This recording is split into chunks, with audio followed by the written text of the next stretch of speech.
So here's the thing that blows my mind about cheating. Esther Perel, the famous therapist, says that a huge number of people who cheat actually describe themselves as happily married.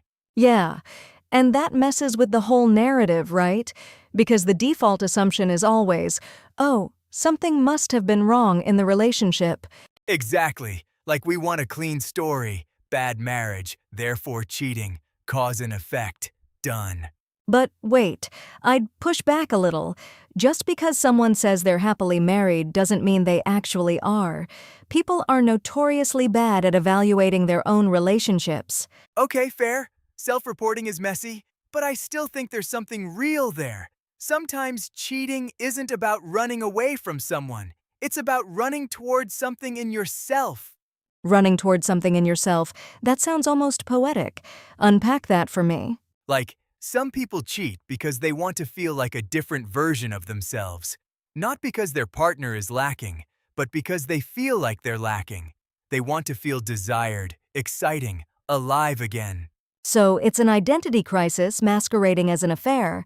Yes, that's a great way to put it. And I think that's why midlife affairs are so common. You hit 40, you start feeling invisible, and suddenly someone at work laughs at your jokes and looks at you a certain way. Right, right.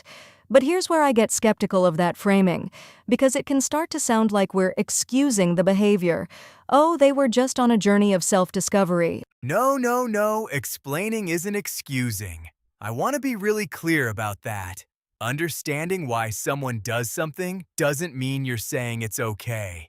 Agreed, but the line between those two gets blurry in real conversations, especially when someone's been hurt. Totally. And the pain is real regardless of the reason. Okay, but let's talk about the more obvious reasons too, because they matter. Neglect, loneliness within a relationship, dead bedrooms. Yeah, and I think this is actually the more common driver, even if it's less interesting to analyze. A lot of infidelity starts with emotional disconnection long before anything physical happens. The emotional affair pipeline. Someone starts confiding in a coworker or an old friend, things they're not saying to their partner. And at some point, they cross a line they didn't even see coming. There's actually a stat on this. Studies suggest around 60 to 70% of affairs begin with someone who started as just a friend. Wait, seriously? 60 to 70%? Yeah, proximity and emotional intimacy are way bigger risk factors than, like, meeting a stranger at a bar. That's wild. So it's less about a dramatic moment of weakness and more about a slow drift. Exactly, which is honestly scarier because it means it can happen to people who never imagined they'd be the type. Okay, here's where I want to bring up something controversial. I think social media and dating apps have fundamentally changed the cheating landscape. How so? Because the opportunity cost has dropped to basically zero. You don't have to go anywhere. You don't have to be bold. You can slide into a DM from your couch while your partner's in the next room.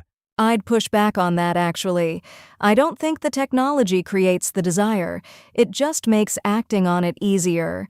People have always cheated. The rates aren't dramatically different from pre-internet surveys. You don't think easier access leads to more cheating? Come on. I think it might shift who cheats. Like, people who wouldn't have had the nerve in person now can, but the underlying motivations haven't changed since literally ancient history. That's a fair distinction. The why hasn't changed, just the how. Right. And honestly, technology also makes it way easier to get caught, which is its own irony. Ha! True. Okay, let's talk about something else. Do you think men and women cheat for different reasons? The old narrative says men cheat for physical reasons and women cheat for emotional ones, but I think that's pretty outdated. I actually think there's still some truth to it, at least statistically. Men are more likely to report cheating being purely physical with no emotional attachment. But is that what's actually happening, or is that just what men are comfortable admitting? There's a performance element to how people talk about their own infidelity. Oh, that's a great point. Like, it's more socially acceptable for a guy to say it meant nothing than to say he fell in love with someone else. Exactly.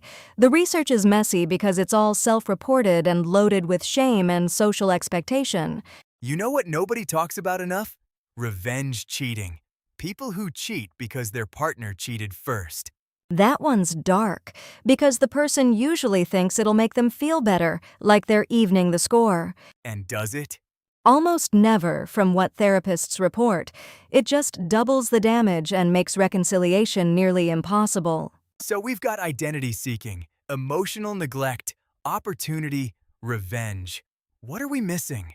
I think there's one more big one. Some people genuinely struggle with monogamy as a structure, not as an excuse, just as a reality of how they're wired.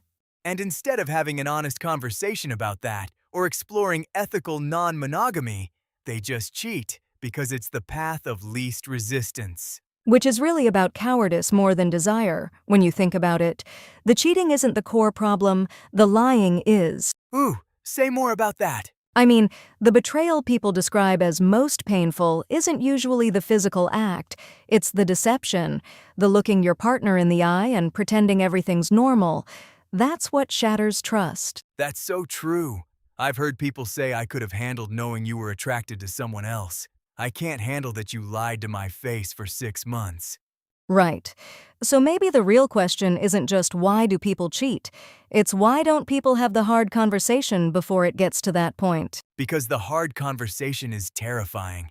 Telling your partner I'm feeling disconnected or I'm attracted to someone else, that takes enormous vulnerability. It does, but it's the only thing that actually gives the relationship a chance. So I guess what we're really saying is, cheating is rarely about one thing. It's a collision of unmet needs, poor communication, opportunity, and the very human tendency to avoid pain in the short term. Yeah, and the tragedy is that the short-term avoidance almost always creates way more pain in the long run for everyone involved.